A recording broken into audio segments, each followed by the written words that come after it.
Hello viewers, স্বাগত এই যে আমার ইউটিউব চ্যানেলের একটি নতুন ভিডিওতে। আপনারা অবশ্যই থাম্বনেল দেখে বুঝতে পেরেছেন আজকের ভিডিওতে নতুন ক্যামেরা কিনবো না পুরাতন ক্যামেরা বা ইউজড ক্যামেরা কিনবো, কোনটা কেনা উচিত এই ভিডিওতে বিস্তারিত আপনাদের সামনে তুলে ধরবো। অনেকে হয়তো বা ফটোগ্রাফিতে নতুন শুরু করতে যাচ্ছেন বা ফটোগ্রাফি শুরু করতে যাচ্ছেন বা ক্যামেরা কিনবেন, ভাবছেন আমার নতুন ক্যামেরা কেনা উচিত পুরাতন ক্যামেরা কেনা উচিত। আসলে এই ভিডিওটা দেখলে আপনারা শুরু থেকে শেষ পর্যন্ত দেখার চেষ্টা করুন যারা নতুন ফটোগ্রাফিতে আসবেন বা ক্যামেরা কিনবেন। তাহলে অবশ্যই কনফিউশনটা দূর হয়ে যাবে। আপনার জন্য নতুন ক্যামেরা ভালো হবে না ইউজড ক্যামেরা ভালো হবে। তাহলে চলুন মূল ভিডিওতে। তো মূল ভিডিওতে এসে সবার আগে নতুন ক্যামেরার ডিসঅ্যাডভান্টেজ নিয়ে কথা বলবো। তো একটা নতুন ক্যামেরার প্রথম ডিসঅ্যাডভান্টেজ হচ্ছে আপনারা যখন নতুন একটা ক্যামেরা কিনতে যাবেন, এটার দাম মোটামুটি বর্তমান সময়ে যদি ক্যামেরা কিনতে যান 1.5 লক্ষ 2 লক্ষ টাকার মতো বাজেট পর একটা মিনিমাম বাজেটের ভালো মানের ক্যামেরা কিনতে গেলেও। এটা হচ্ছে প্রথম ডিসঅ্যাডভান্টেজ। দ্বিতীয় ডিসঅ্যাডভান্টেজ হলো আপনারা যখন নতুন একটা ক্যামেরা কিনবেন, আপনার ক্যামেরাটা ধরেন এই মুহূর্তে আমি এই ক্যামেরাটা কিনলাম, কিনে দোকান থেকে বের হয়ে যদি ওই দোকানেও বিক্রি করতে যাই, তাহলে কিন্তু আপনার যে দামে কিনছেন ওই দামে বিক্রি করতে পারবেন না। মানে আপনার দামটা অনেকটা কমে যায় বা 10 থেকে 20% দাম কমে যায়। আপনার ক্যামেরাটা নতুন কিন্তু ইউজ করেনি, বা দোকান থেকে বার হইলেই কিন্তু সেকেন্ড হ্যান্ড হয়ে যায়। তখন আপনার রিসেল ভ্যালুটা খুব একটা ভালো পাবেন না। তৃতীয় যে ডিসঅ্যাডভান্টেজ এটা হচ্ছে আপনারা যখন একটা ক্যামেরা কেনেন, বিশেষ করে নতুন যে ক্যামেরার মডেল আছে, এই ক্যামেরার মডেলগুলো হয় কি অনেক সময় ইস্যু থাকে। যে ইস্যুগুলো যেমন বর্তমান সময়ে ক্যাননের R6 Mark II বা সনির A7 Mark IV এসব ক্যামেরা ওভারহিটিং ইস্যুটা আছে। আপনারা নতুন ক্যামেরা কিনেই যে ওভারহিটিং ইস্যু আছে বা কোনো ইস্যু থাকলে আপনারা যদি নতুন ক্যামেরা কেনার পরে যে ইস্যুটা দেখেন তখন কিন্তু আপনাদের কাছে ভালো লাগবে না বা আপনার কাছে খুবই বিরক্ত করে। একটা ক্যামেরা নতুন বেশি টাকা দিয়ে কেনার পরেও যদি কোনো ইস্যু দেখা যায় তাহলে আপনার কাছে কেমন লাগতে পারে। তার সঙ্গে, সঙ্গে এই ইস্যুগুলো সলভ হইতে ফ্রেমওয়্যার আপডেট হইতেও কিন্তু একটা সময় লাগে। ২-৪ মাস সময় লাগে। ততদিনে ক্যামেরাটি ব্যাকডেটেড হয়ে যায়। অপরদিকে যে আমি বললাম নতুন ক্যামেরা যখন গিয়ে কিনবেন তখন কিন্তু আপনার বাজেটটা খুবই বেশি হতে হবে। যাদের বাজেট খুবই বেশি এবং পকেটে টাকার পরিমাণ অনেক বেশি তারা নতুন ক্যামেরা কিনতে পারেন। আর নতুন ক্যামেরার অ্যাডভান্টেজ সবচেয়ে বড় কথা, আপনারা যখন নতুন ক্যামেরার একটা ক্যামেরা কেনেন তখন কিন্তু একদম নো চিন্তা ডু ফুটতে থাকেন। তার মানে বুঝতে গেলে হবে কি আপনারা যখন একটা নতুন ক্যামেরা কেনেন, আপনি অবশ্যই জানেন যে এই ক্যামেরার ওয়ারেন্টি আছে। আপনার মাথায় একটা চিন্তা থাকে যে আপনি ক্যামেরাটা কিনেছেন নতুন, কোনো সমস্যা হবে না। জাস্ট খালি নতুন ছবি তুলবো, কাজ করব তাহলেই হবে।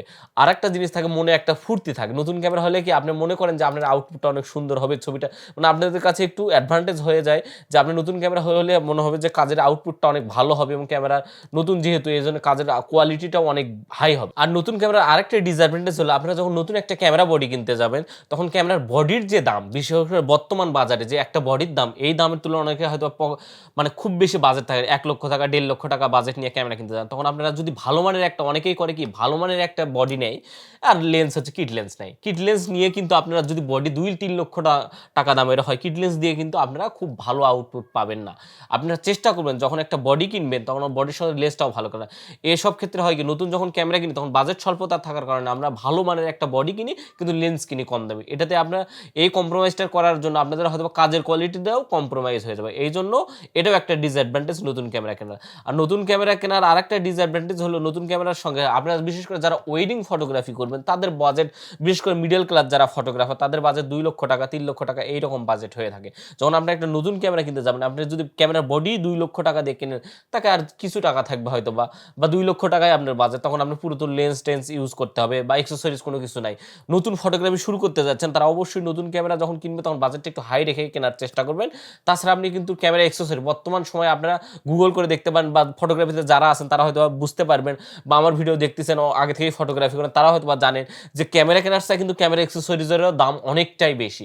আপনার ক্যামেরা শুধু ক্যামেরা কিনলে হবে না, প্রফেশনাল যারা কাজ করবেন তার ক্যামেরা বডি কিনলেই হবে না, লেন্স কিনতে হবে। আর আরও অ্যাক্সেসরিজ আছে, যেমন ফ্ল্যাশ লাইট আছে, তারপর হচ্ছে মেমোরি কার্ড আছে, অনেক কিছু আছে। এক্ষেত্রে দেখা যায় যে বাজেটের ইস্যু থাকার কারণে নতুন ক্যামেরার এটাও একটা ডিসঅ্যাডভান্টেজ যখন আপনার বেশি টাকার বাজেট নাই। আর নতুন ক্যামেরা কেনার একটা জিনিস সবচেয়ে ভালো থাকে যে ক্যামেরার ওয়ারেন্টি। আপনারা যখন একটা নতুন ক্যামেরা থাকেন মনের মধ্যে একটা টেনশন থেকে মুক্ত থাকেন যে আপনি নতুন একটা ক্যামেরা কিনলে ওয়ারেন্টিটা খুব ভালো মানের সার্ভিস পাবেন।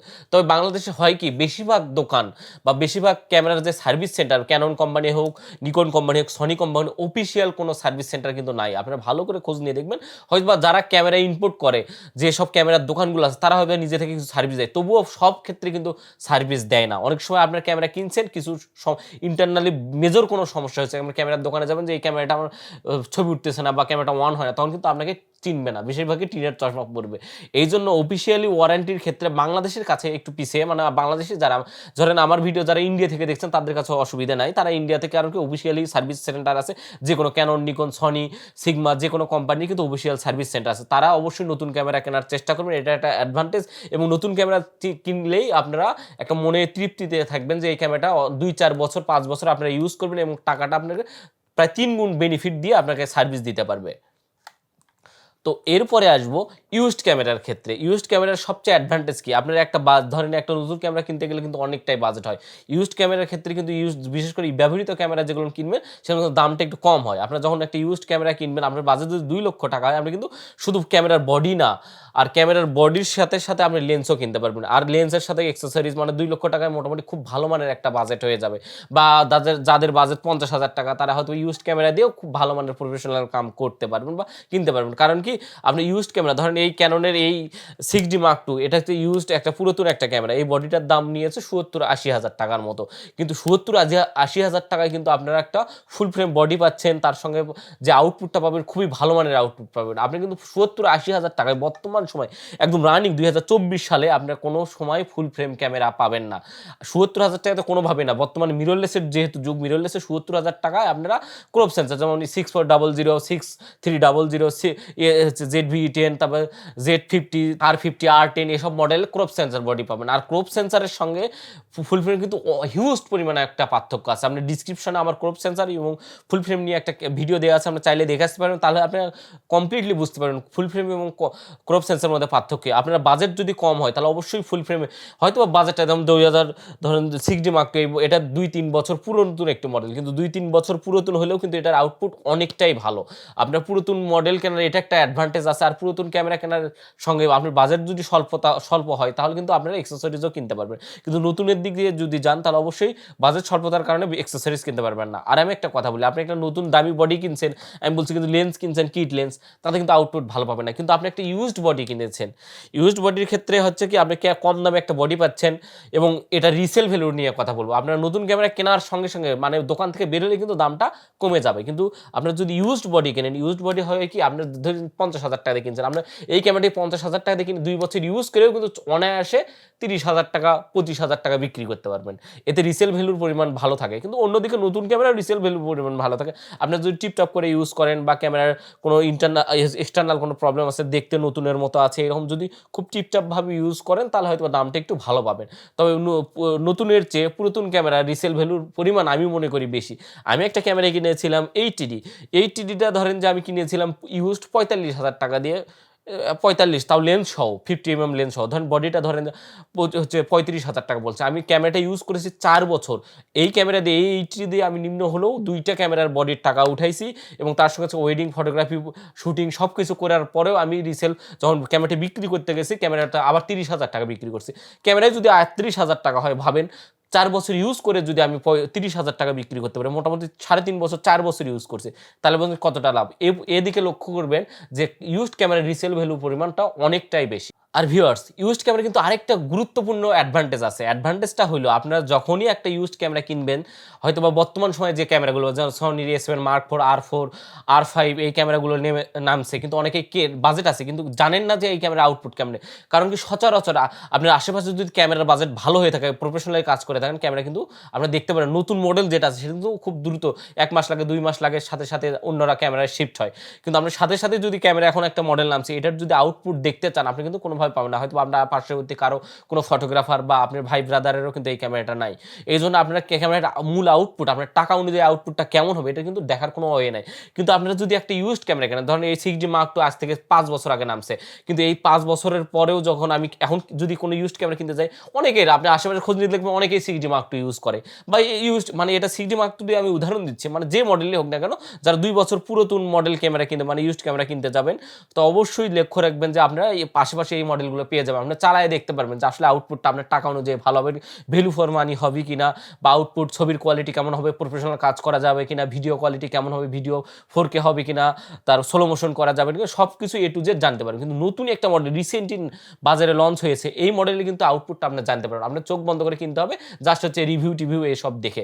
এতে হয়তো অনেক সময় আপনার একটু ফাঁক-ফোকর থেকে থাকে, বা আপনার প্রত্যাশা যেমন ছিল, যেমন আমি A7 Mark IV ক্যামেরা কিনেছি, এটা 2,35,000 টাকা দিয়ে কিনেছিলাম, এবং এই 2,35,000 টাকা দিয়ে আমি প্রথমে যখন আমি কারো কাছে পাইনি তখন আমি রিভিউ দেখছি, রিভিউ দেখে যে অনুপাতে যে ক্যামেরাটা কিনেছি, কিন্তু আউটপুট অনুযায়ী যে টাকা মূল্যের আমি ওইটা হিসেবে যদি ছবির কোয়ালিটি বলে দেখি 6D Mark II, A7 Mark IV, মোটামুটি আমাদের মফস্বল বিশাল বড় শহরের কথা বলতেছি না, মফস্বল শহরের আপনি যদি A7 Mark IV দিয়েও ভিডিও করেন বা 6D Mark II দিয়েও ভিডিও করেন, আপনি কিন্তু 10,000 টাকা পার ডের উপরে কখনোই দেবেন একটা ওয়েডিং প্রফেশনাল লেভেলে কাজ করেন। আপনি যদি ওখানে বলেন যে আমি A7 Mark IV দিয়ে ভিডিও করবো, আমাকে 1 লাখ টাকা দিতে হবে পার ইভেন্টে, এটা কোনোদিনই পাবলিক বাংলাদেশের পাবলিক অন্তপক্ষে দিবে না। এই জন্য অবশ্যই আপনার ইউজড ক্যামেরা, এটা একটা অ্যাডভান্টেজ দিয়ে আপনার ক্যামেরা আউটপুট কেমন হবে এটা দেখে কিনতে পারছেন যদি পার্শ্ববর্তী কারো থাকে, এটা একটা অ্যাডভান্টেজ আছে।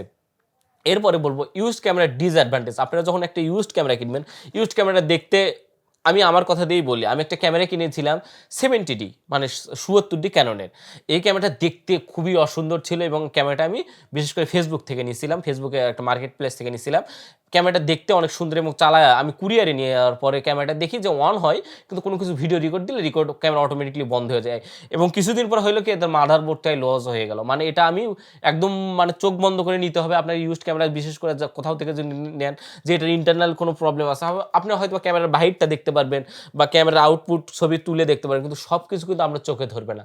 এমন কিছু আছে যেটা চোখে ধরা পড়বেন, বা ক্যামেরাটা কিনেছেন 1-2 মাস পরে ক্যামেরাটার ওই দুর্বলতা বা ওই উইক জোনটা আপনার কাছে ধরা পড়লো, বা ছবি ভালো হয় না, বা ছবির রেজলিউশন খারাপ হয়ে গেল, এটা কিন্তু ক্যামেরাটা আপনার কোনো মানে ওয়ারেন্টি পাচ্ছেন না। এবং ইউজড ক্যামেরার আরেকটা ডিসঅ্যাডভান্টেজ হচ্ছে নো ওয়ারেন্টি।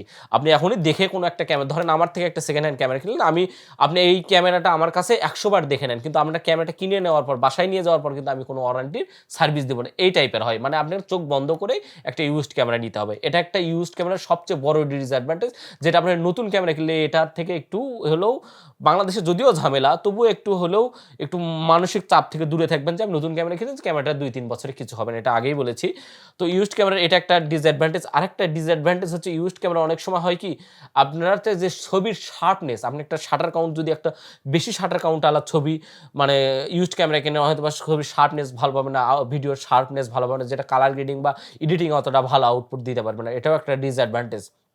আরেকটা কথা বলি, যারা ইউজড ক্যামেরা কিনতে যাচ্ছেন, অনেক সময় বাজেট স্বল্পতার কারণে ইউজড ক্যামেরাই কিনবেন, নতুন ক্যামেরা আপনার বাজেট হচ্ছে না, তারা ডিসক্রিপশনে বা আই বাটনে একটা ভিডিও দেওয়া আছে, আপনার এই ভিডিওটা দেখলে কখনোই ধরা খাবেন না, বা আপনার কাছে কেউ ধোকাবাজি করে ক্যামেরা সেল করতে পারবে না। অবশ্যই এই ভিডিওটি বা ডিসক্রিপশনে যে ভিডিওতে আছে, সেকেন্ড হ্যান্ড বা ইউজড ক্যামেরা কেনার আগে কী কী জিনিস দেখে কিনতে হয় A to Z আমি ধারণা দিয়েছি। ওই ভিডিওটা যদি আপনি শুরু থেকে শেষ পর্যন্ত দেখেন, হয়তো 10 মিনিট নষ্ট হচ্ছে, কিন্তু এই 10 মিনিটের মধ্যে আপনি একদম প্রপারলি বুঝে যাবেন যে আপনার ইউজড ক্যামেরা কিনলে কী কী দেখে কেনা উচিত, বা আপনার কোনো ধোঁকাবাজ বা কোনো ঠকবেন না।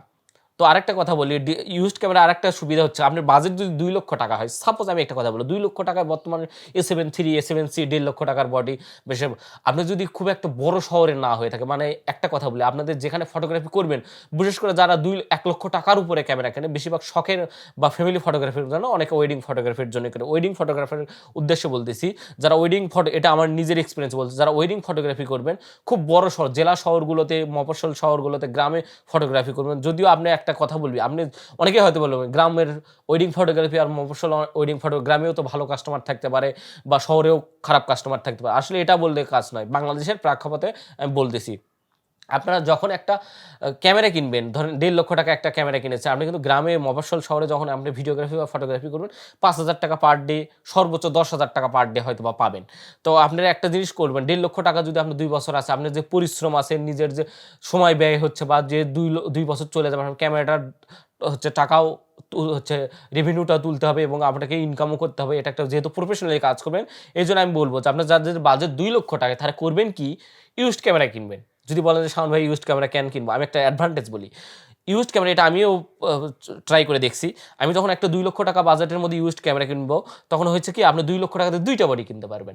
আপনারা যখন 2টা বডি কিনবেন হবে কিন্তু আপনি কিন্তু একটা বডি ক্যামেরা যদি প্রফেশনাল কাজ করেন, একটা বডি দিয়েই করা সম্ভব, লেন্স যদি লেন্স ভেরিয়েন্ট থাকতে হবে। তবে 2টা বডির অ্যাডভান্টেজ কি, আপনি কোথাও একটা গেলেন যে একটা বডি নষ্ট হইলো, মানে ব্যাকআপ বডি হিসেবে 2টা বডি কিনবেন। আমি একটা করছিলাম যে আমি একটা যখন আমি ফটোগ্রাফি একটা ভালো পর্যায়ে আসছি, মোটামুটি একটু ভালো পর্যায়ে মানে কি আমার জায়গায় আমি ভালো পর্যায়ে মনে করি।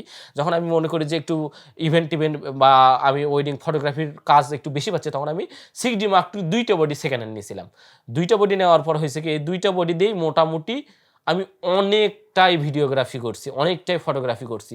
আমি কিন্তু চাইলে ওই সময় A7 Mark IV 2,25,000 টাকা ছিল, একটু দামও কম ছিল, একটা বডি কিনতে পারতাম। কিন্তু একটা বডিতে ডিসঅ্যাডভান্টেজ আমার একটা বডি আছে, বা 2টা ইভেন্ট ধরলেন তখন আরেকটা ছেলে, আপনি ধরেন একটা ছেলেকে নিয়ে বা একটা অ্যাসিস্ট্যান্ট নিয়ে ফটোগ্রাফি করেন, তাকে কিন্তু আরেকটা ইভেন্টে পাঠাতে পারতেন। কিন্তু তখন আপনার ক্যামেরা নেই, কী করবেন? যদি আপনারা সেকেন্ড হ্যান্ড 2 লক্ষ টাকার মধ্যে 2টা বডি কেনেন, হবে কি আপনি 2টা ইভেন্টও কভার করতে পারবেন। এতে হবে কি আপনি 2 গুণ বেনিফিট পাচ্ছেন। একসঙ্গে একই টাইমে 2টা ইভেন্ট করতে পারতেছেন। 2 নম্বর হচ্ছে একই টাইমে 2টা ইভেন্টের টাকা আপনার পকেটে আসতেছে। এটা সবচেয়ে বড় অ্যাডভান্টেজ। যদিও এটা আমি বলি যারা বড় শহর অঞ্চলে থাকেন বা ভালো কোনো ওয়েডিং ফটোগ্রাফি টিম আছে, তারা নাও করতে পারেন, তাদের হয়তো বাজেট বেশি আছে বা সেই রকম ইনকাম হয়, তারা নতুন ক্যামেরা কিনতে পারেন। সেকেন্ড হ্যান্ড ক্যামেরা এটা সবচেয়ে বড় মানে অ্যাডভান্টেজ আমি মনে করি, মানে কম টাকায় আপনি 2টা বডি কিনতে পারবেন। তো আশা করি আজকের ভিডিওতে আপনারা বুঝতে পেরেছেন যে আপনি সেকেন্ড হ্যান্ড বডি কিনলে কী কী অ্যাডভান্টেজ হবে, ডিসঅ্যাডভান্টেজ হবে, নতুন ক্যামেরা কিনলে কী কী অ্যাডভান্টেজ হবে, কী কী ডিসঅ্যাডভান্টেজ নতুন ক্যামেরার আছে। তো নতুন ক্যামেরা আপনি যেটাই কেনেন না, নতুন ক্যামেরা দোকানের বাইরে হলেই কিন্তু সেকেন্ড হ্যান্ড হয়ে যায়, এটা কিন্তু মাথায় রাখেন। তো অবশ্যই রিসেল ভ্যালুর পরিমাণ সব কিছু বাজার দিকে পর্যবেক্ষণ, আপনি কাজ কেমন পাচ্ছেন এটার উপর ভিত্তি করে অবশ্যই ইউজড ক্যামেরা এবং নতুন ক্যামেরা কেনার একটা ডিসিশন নিতে পারেন। আমার ভিডিওটা দেখলে অবশ্যই বুঝতে পারছেন। আর আমার ভিডিওটা কেমন লাগলো কমেন্ট করে জানাবেন। আর নতুন ক্যামেরা, পুরাতন ক্যামেরা বা ক্যামেরা রিলেটেড কোনো কিছু জানার থাকলে অবশ্যই আমাকে কমেন্ট করে জানাতে পারেন। আমি জানা থাকলে অবশ্যই উত্তর দেওয়ার চেষ্টা করবো। ক্যামেরা রিলেটেড, ফটোগ্রাফি রিলেটেড যে কোনো ধরনের ভিডিও পেতে আমার চ্যানেলটি ঘুরে আসতে পারেন। যদি ভালো লাগে চ্যানেলটি সাবস্ক্রাইব করে পাশে থাকা বেল আইকনটি ক্লিক করে অল নোটিফিকেশনটা অন করে দিতে পারেন। তো আমি আরেকটা কথা বলবো, যারা প্রফেশনালি কাজ করবে, খুবই ভালো মানের টাকা ইনকাম হচ্ছে, তারা নতুন ক্যামেরাই কিনবেন, সেকেন্ড হ্যান্ডের না যাওয়ার উদ্দেশ্য না। যাদের বাজেট খুবই কম, আমি বিশেষ দ্রষ্টভাবে বলি, সেকেন্ড হ্যান্ড ক্যামেরা কেনার সময় অবশ্যই কিছু দিক লক্ষ্য রাখতে হয়, যেটা নিয়ে ডিসক্রিপশনে ভিডিও আছে, দেখতে পারেন বা গুগল করেও দেখতে পারেন। তো অবশ্যই সেকেন্ড হ্যান্ড ক্যামেরা কেনার সময় নিজের যে, আমি মনে করেন যে শাওন ভাইয়ের ভিডিও দেখে আমি সেকেন্ড হ্যান্ড ক্যামেরা কিনেছি, পরে দোষটা দিবেন আমার, এটা কিন্তু করতে পারবেন না। আপনি নিজের দায়বদ্ধতা থেকে, মানে নিজের উপর যে দায় সেটা রেখে আপনি কিন্তু সেকেন্ড হ্যান্ড, নিজের উপর রিস্ক রেখে ক্যামেরাটি সেকেন্ড হ্যান্ড ক্যামেরা কিনতে হবে। এবং সেকেন্ড হ্যান্ড ক্যামেরা কিন্তু যেমন দেখা যায় ভিডিওতে তেমন নাও থাকতে পারে। বর্তমানে কিন্তু অনেক চিটারি বাটপারি শুরু হয়ে গেছে, বিশেষ করে যারা ক্যামেরা সব থেকে সেকেন্ড হ্যান্ড ক্যামেরা কখনোই কিনবেন না। ধরেন কোনো ফটোগ্রাফার ভাই চেনা পরিচিতির মধ্যে বিক্রি করতেছে, এখান থেকে কেনার প্রিফার আমি 100% ভালো। কোনো সেকেন্ড হ্যান্ড দোকান থেকে কিনলে ঠকবেন, কোনো না কোনো বিষয়ে ঠকবেন। তো আজকের ভিডিও এই পর্যন্তই। সবাই ভালো থাকবেন, সুস্থ থাকবেন। আশা করি নতুন কোনো ভিডিও নিয়ে আপনাদের সামনে হাজির হব। আরেকটা কথা বলি, যারা আমার চ্যানেল দেখেন সাবস্ক্রাইব করেন না বা লাইক কমেন্ট করেন না, অবশ্যই ভিডিওটি ভালো লাগলে লাইক করার চেষ্টা করবেন। যদি খারাপ লাগে ডিসলাইক করবেন না, আপনার মতামত দেওয়ার চেষ্টা করবেন কমেন্টে। আপনারা যখন সাবস্ক্রাইব করবেন, তারপর লাইক দিবেন বা ডিসলাইক দিবেন বা কমেন্ট করবেন, তখন আমার খুবই ভালো লাগে এবং ভিডিও বানানোর অনুপ্রেরণা আরও বেশি পাই, আরও বেশি ভিডিও দেওয়ার চেষ্টা করব। তো ভালো থাকবেন, সুস্থ থাকবেন।